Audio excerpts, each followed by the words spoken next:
What's going on, guys? Welcome back to the channel. I know I'm not posting every Tuesday and Thursday like I should. I've only been posting on Thursdays. Things are a little hectic and weird.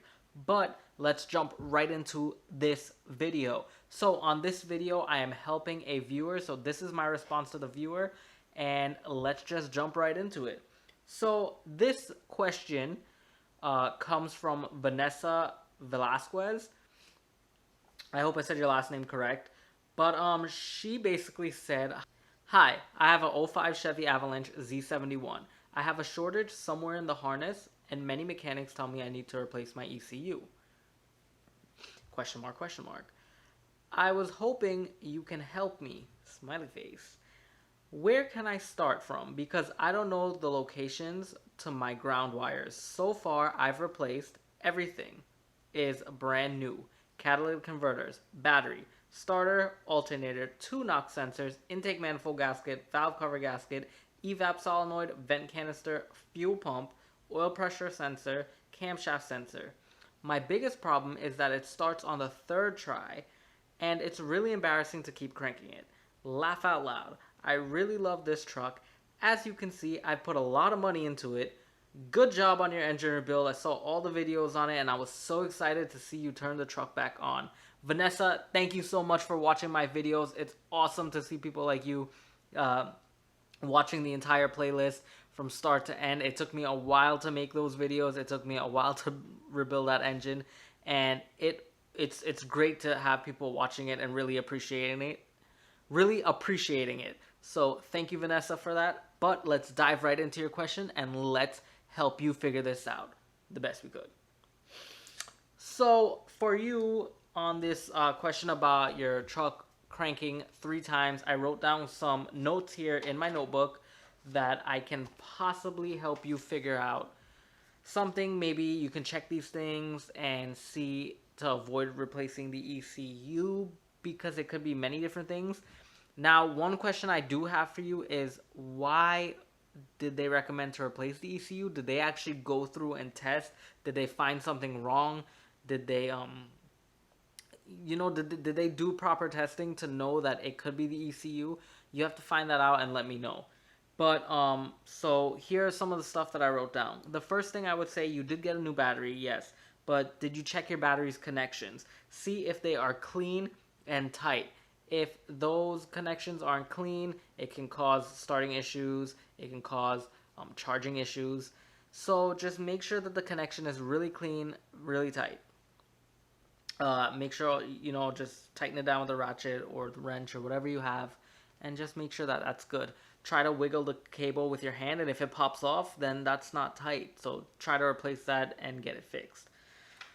Second thing, you want to check all your electrical connections for the starting system, such as the battery, alternator, or starter. You can have a bad starter solenoid. If you replace that, was it doing that before you replaced the starter, or was it doing that after you replaced some stuff? The things that you replaced and put in new in this truck, was that an issue prior to replacing it, or is this a whole new issue that started after replacing all of these things? So these are questions that I have for you that, if you want, just leave it down in the comment section below and we can help you figure this out. The starter that you put in the vehicle, the alternator that you put in the vehicle, is it brand new or is it remanufactured? I have had very bad luck with a lot of remanufactured stuff, including the starters and the alternators. That's why in this point in time, I only buy stuff that are brand new. I never buy a reman starter and I never buy a reman alternator, because they do give issues. Sometimes right out of the box, they do not work. One thing, check your fuel pump. You did say you put in a new fuel pump, so we can scratch that off if it's new. Check your fuel filter. Now, some of these Avalanches have the fuel filter on the side of the frame rail on the driver's side, or if you're unlucky, it's built inside the fuel tank, which I really wouldn't say unlucky, but they're non-serviceable ones. So just check which one you have, because if it's clogged, it can cause low fuel pressure and whatnot. Check your fuel regulator. Now, the fuel regulator, it's supposed to help, regulate your fuel, whatever, and check your fuel pressure regulator. The fuel system's supposed to hold a certain amount of fuel in the rail, so when you start the car and crank it, it should help start the vehicle faster. see if that's faulty. You know, the lack of fuel pressure, poor intake air management, false readings to the car's computer, or a weak spark can also be something that you should take into consideration. Also, here are little things that I jotted down to kind of just for you to glance at, look at, or whoever is trying to help you with this, look at. Look at the intake boot. Is it torn? Is your fuel pump weak even though you replaced it? Is it a faulty fuel pump? Like I said, I don't know if you had these issues before replacing these things or after. Check if your throttle body needs a cleaning. Sometimes that can cause issues as well. What kind of fuel are you putting in the truck? Is there a lot of carbon buildup? Try to find those things out. Your MAF sensor, if that causes an issue too, that can give you problems as well. Worn plugs can give you problems, but I think you said you replaced those.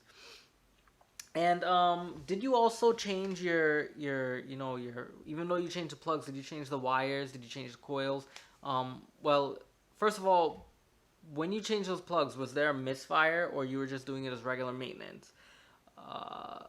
Now that you've changed them, is there a misfire? Like, what else is going on with the truck other than the hard starting? But what I would recommend first is start off at the battery, check the cables, make sure they're not loose by hand, make sure it's a really tight and clean, secure connection. And then follow from the other listings that I've gave you. So, you know, those questions that I've asked you about the starter and the alternator, are they remanned, are they brand new? The other questions that I've asked you as well, please leave it in the comment section below for me. People usually help out throughout this. So guys, whoever's watching this response video, please put your ideas in the comment section below. Let's help her out and see if we can help her figure out how to keep this vehicle running, because I know a lot of you guys love this Avalanche. I do too, and we want to keep them running. Our group needs to stay together to survive.